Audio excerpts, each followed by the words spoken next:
Hello guys, मैं अभिषेक गुप्ता स्वागत करता हूं आपके अपने YouTube channel Abhishek classes for commerce में। जैसा कि एडमिशन ऑफ पार्टनर की सीरीज हम चला रहे थे और उसमें काफ़ी क्लासेस हम कर चुके थे, आज नए टॉपिक के साथ हम आपके सामने हाजिर हैं। टॉपिक को डिस्कस करने से पहले मैं चाहता हूँ एक बार आप क्वेश्चन को पढ़ लें। मैं भी क्वेश्चन को पढ़ लेता हूँ। क्वेश्चन आपके सामने है, क्वेश्चन पढ़ लीजिए।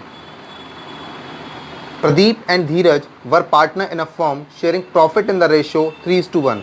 मतलब प्रदीप और धीरज दो पार्टनर हैं जो अपने प्रॉफिट को 3:1 के रेशियो में डिस्ट्रीब्यूट करते हैं। Their balance sheet on 31 March 2019 was 31 मार्च 2019 को उनकी बैलेंस शीट जो थी वो इस तरीके से थी। लाइबिलिटी साइड में क्रेडिटर थे 30,000 के, बिल्स पेबल्स थे 1,000 के, जनरल रिजर्व रिजर्व फंड था 16,000 का, आउटस्टैंडिंग सैलरी 3,000 रुपीज़ की, कैपिटल प्रदीप की थी 60,000 और धीरज की थी 20,000 की। तो टोटल कैपिटल लगी हुई थी 80,000 और बैलेंस शीट के लाइबिलिटी साइड का टोटल था 1,30,000। अब असेट साइड की बात कर लेते हैं। डेटर्स थे 50,000 के, प्रोविजन था 5,000, लेस होने के बाद नेट डेटर बचे 45,000। प्रोविजन फॉर डाउटफुल डेट्स का मतलब होता है कि ये चांसेस हैं 50-50% कि वो 5,000 मिल भी सकते हैं और नहीं भी मिल सकते। स्टॉक 30,000 का था, BR 10,000, patents 1,000, machinery 40,000 and cash 4,000। Both side of balance sheet assets and liability are equal 1,30,000। अब एडजस्टमेंट्स पर आ जाते हैं। They admitted leader as a new partner on this date. The new profit sharing ratio is agree as 3:2:1। Question में new ratio भी दे रखा है, ओल्ड रेशियो भी दे रखा है, तो आपको सैक्रिफाइस रेशियो निकालना पड़ेगा। Lender bring in proportionate capital after the following adjustment. Lender अपने अनुपात के आधार पर कैपिटल लेकर आएगा इन सारी एडजस्टमेंट्स के बाद। एडजस्टमेंट्स क्या थी? पहली एडजस्टमेंट है leader bring 16,000 as a share of goodwill. 16,000 की गुडविल लेकर आ रहा है, क्लियरली बोला गया गुडविल लेकर आ रहा है, that's mean goodwill in cash है। Provision for doubtful debts is to be reduced by 2,000 rupees. There is an old printer valued at 2,400. It does not appear in the books of firm. It is now be recorded. कहने का मतलब ये है एक 2,400 rupees का printer था जो पहले फर्म की बुक में नोट नहीं था, आज हमें नोट करना पड़ेगा। ठीक है। Patents are valueless. अब पूरा क्वेश्चन पढ़ने के बाद आपको कुछ इसमें अजीब लगा? इसमें नया पार्टनर जो आ रहा है उसकी कैपिटल की अमाउंट नहीं है। बिल्कुल सही है। ये आपका जो टॉपिक है वो टॉपिक ही है हिडन कैपिटल। हिडन का मतलब होता है छुपा हुआ, कैपिटल का मतलब पूंजी। मतलब जो नया पार्टनर आ रहा है वो कैपिटल आनुपातिक ला रहा है, वो हमें उसकी कैलकुलेशन करनी पड़ेगी। तो डोंट वरी, सबसे पहले रेशियो से रिलेटेड काम कर लेते हैं। इस क्वेश्चन में आपके पास रेशियो के लिए देख लेते हैं। आपके पास ओल्ड रेशियो है, न्यू रेशियो है, तो आपको सैक्रिफाइस रेशियो निकालना पड़ेगा बस। और सैक्रिफाइस रेशियो का फॉर्मूला क्या होता है? Old ratio minus new ratio. अब क्वेश्चन में ओल्ड रेशियो क्या है? ओल्ड रेशियो है 3:1। न्यू रेशियो कितना है? न्यू रेशियो है 3:2:3। ठीक है, न्यू ये है। अब अच्छा, एक चीज़ और ध्यान रखिएगा, प्रदीप और धीरज को मैंने P से, धीरज को D से और लीडर को L से इंडिकेट कर रखा है। ठीक है, बट आप एग्जाम में इनका पूरा नाम ही लिखेंगे बिकॉज मेरे पास इनफ स्पेस नहीं है, इसलिए मैं इनको शॉर्ट में लिख रहा हूँ। ठीक है। अब P का ओल्ड रेशियो कितना है? 3/4। D का कितना है? 1/4। P का न्यू रेशियो कितना है? 3/8 और D का है 2/8। आप 4 और 8 का एलसीएम लेंगे, एलसीएम आएगा 8। 4 से 8 में डिवाइड लगाएंगे 2 टाइम, उस 2 का मल्टीप्लाई करेंगे 3 से तो ये आ जाएगा 6। 8 का 8 से डिवाइड लगाएंगे 1 टाइम आएगा, 1 का मल्टीप्लाई करेंगे 3 से 3 आ जाएगा। 6 में 3 गया तो 3/8। सेम यही D के साथ अप्लाई करेंगे। 4 और 8 का एलसीएम होता है 8। 4 का डिवाइड 8 में लगाएंगे 2 टाइम, उस 2 का मल्टीप्लाई करेंगे 1 से तो 1 आ जाएगा, 2 आ जाएगा। 8 का 8 से डिवाइड लगाएंगे 1 टाइम, 1 का 2 से मल्टीप्लाई करेंगे 2 आ जाएगा। अब 2 में से 2 लेस करा 0/8 और हमको पता है 0 में किसी भी डिजिट का डिवाइड लगाएं या मल्टीप्लाई वैल्यू क्या आती है? निल, 0। इसका मतलब क्या है? L के आने पर सैक्रिफाइस ओनली P ने किया है, तो गुडविल भी फिर P को मिलेगी। ठीक है। अब इस क्वेश्चन में हम पूरा क्वेश्चन सॉल्व कर सकते हैं सिवाय पार्टनर्स कैपिटल के, बिकॉज न्यू पार्टनर्स की कैपिटल नहीं पता, तो कोई प्रॉब्लम नहीं, रिवैल्यूएशन तो बना सकते हैं। ठीक है, अब पहली एडजस्टमेंट पढ़ लेते हैं। L bring 16,000 as his share of goodwill. Goodwill लाने की एंट्री क्या होती है? Bank account debit to premium for goodwill account, because ये कैश में है, और कैश गुडविल डिस्ट्रीब्यूट करने की एंट्री होती है premium for goodwill account debit to sacrifice partner. Sacrifice किसने किया? पी ने। तो premium for goodwill account debit to P, sorry हाँ पी, प्रदीप। तो पी क्या हो रहा है? क्रेडिट। आप पार्टनर्स कैपिटल में जाएंगे, क्रेडिट साइड में जाएंगे और आप क्या लिख देंगे? By P's capital account 16,000। ठीक है, चलिए नेक्स्ट है, नेक्स्ट एडजस्टमेंट है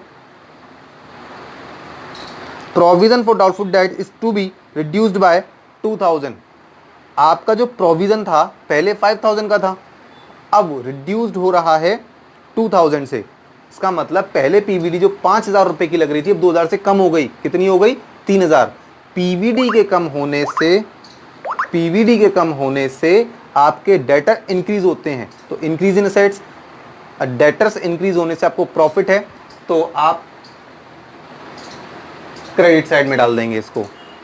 मैंने आपको इसका प्रॉफिट और लॉस भी समझाया था कि टू साइड लॉस साइड होती है, बाय साइड प्रॉफिट साइड होती है। लास्ट वीडियो मैंने इसको बारे में बताया था, अगर आपने नहीं देखी है तो उसको जाकर देखें, मैं उसका लिंक डिस्क्रिप्शन बॉक्स में डाल दूंगा। ठीक है, नेक्स्ट आते हैं, एक टाइपराइटर था फॉर्म के पास जो फॉर्म ने पहले लिखा नहीं था अपनी फॉर्म बुकों में, आज वो लिख रहे हैं।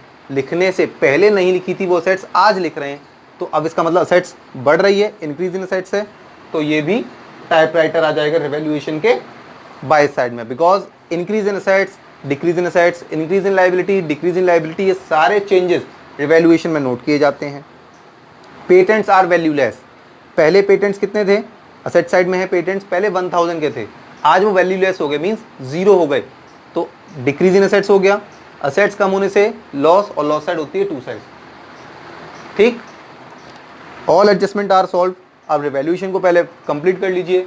ये साइड 4,400 है और ये 1,000, जो बड़ी है हमने दोनों साइड लिख ली वो। ठीक, 4,400 में से 1,000 माइनस कर लिया तो आपका प्रॉफिट आ गया 3,400। इसे आप ओल्ड पार्टनर में, ओल्ड रेशियो में डिस्ट्रीब्यूट कर देंगे। डिस्ट्रीब्यूट होकर आएगा पी का 2,550 और डी का आएगा 850।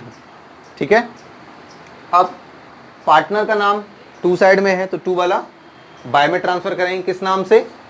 रिवैल्यूएशन अकाउंट के नाम से, तो ये आ गया by revaluation account partners capital में, ये भी आ गया। भाई नए पार्टनर की ही तो कैपिटल नहीं है हमारे पास, बाकी ओल्ड पार्टनर की कैलकुलेशन तो हम कर सकते हैं ना, तो बस पहले वो कर लेते हैं। ठीक है, अब एडजस्टमेंट सॉल्व हो गई।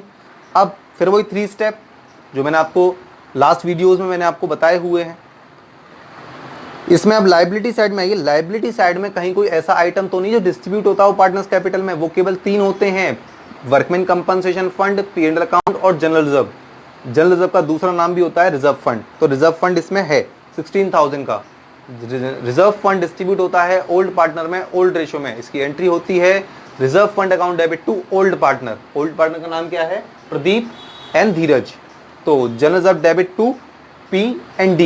P&D क्या हो रहा है? क्रेडिट। आप क्रेडिट साइड में जाएंगे, बाय जनरल रिजर्व डाल देंगे और इसको भी आप ब्रेक कर लेंगे 3:1 के रेशियो में। ठीक है, अब असेट साइड पर आइए। क्या असेट साइड में कोई डिस्ट्रीब्यूट करने के लिए आइटम तो नहीं है? नहीं है तो कोई प्रॉब्लम नहीं है। लायबिलिटी साइड में प्रदीप और धीरज की कैपिटल भी दे रखी थी, उसे आप हमेशा ही डालते हैं बाय बैलेंस के नाम से, ये भी डल गया। ठीक है, इतना हो गया। अभी हमने इसकी कोई कैलकुलेशन नहीं की है, इसको बिल्कुल भूल जाइए। आप प्रदीप का टोटल करिए, ये लिख दिया बड़ा है बिकॉज, और यहाँ लेस करने के लिए टू साइड में कुछ नहीं है, तो ये इसका बैलेंस हो गया। प्रदीप का तो आ गया। अब धीरज की बात कर लेते हैं। धीरज का टोटल कर लीजिए 24,850, दोनों साइड डाल दिया, यहाँ भी लेस करने कुछ नहीं था, ये आ गया। एल का नहीं हो सकता क्योंकि एल की मुझे कैपिटल नहीं पता। अब उसने एल की कैपिटल के लिए बोला क्या है? L bring in proportionate capital after the following adjustments. हमने एडजस्टमेंट कर दी। प्रपोर्शनेट का मतलब होता है आनुपातिक आधार पर। चलिए पता कर लेते हैं। Calculation of else capital. क्या हमको एल की कैपिटल के बारे में कोई इंफॉर्मेशन है? केवल एक इक्वेशन दी है, उसको सॉल्व करना पड़ेगा, लेकिन हमें P और D इन दोनों की तो पता है, तो इन दोनों की हम ले लेते हैं। P and D's capital equals to 90,550 plus 24,850, इसका मतलब 1,15,400, ये हो गई P और D की कैपिटल। ठीक, चलिए अब पूरी फर्म का प्रॉफिट कितना है? Total profit of the firm equals to 1। जब ये पूरी फर्म का प्रॉफिट है तो इस पर तीनों पार्टनर का राइट होगा, P का भी होगा, D का भी होगा, L का भी होगा। P का भी है, D का भी है और L का भी है। ठीक है, अब इस प्रॉफिट में से सबसे पहले आप L का पोर्शन हटा दीजिए, क्योंकि हमारे पास जो ये कैपिटल है आपकी P और D की है, तो प्रोपोर्शनेट भी हम P और D का ही रखेंगे, कंपैरिजन भी तो इक्वल का करेंगे हम लोग। तो P and D's profit equals to, ये 1 था पूरी फर्म का, मैंने इसमें से 3/8 किसका हटाया? ये हटाया L का, कितना बचेगा? ये 8 बन जा 8, 8 में से 3 गया 5, तो 5/8 जो प्रॉफिट बचकर आया रिमेनिंग वो P और D का है। 5/8 P और D जब दोनों मिलाकर 5/8 प्रॉफिट लेते हैं तो कितनी कैपिटल लाते हैं? 1,15,400।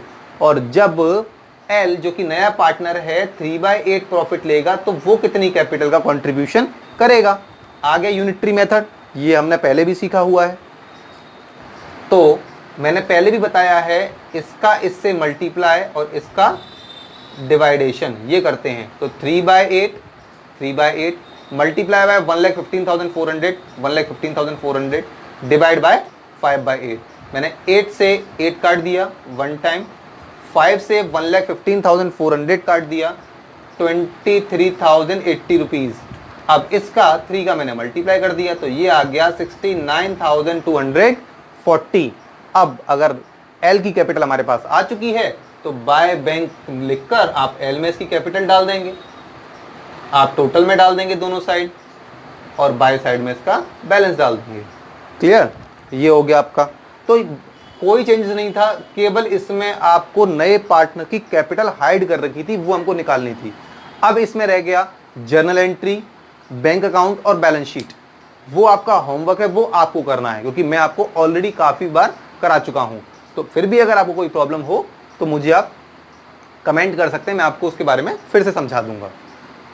आई होप आप लोगों को मेरी वीडियो समझ में आई हो। अगर ये वीडियो आपको समझ में आई हो तो प्लीज़ लाइक करें, शेयर करें, सब्सक्राइब करें। Thank you so much.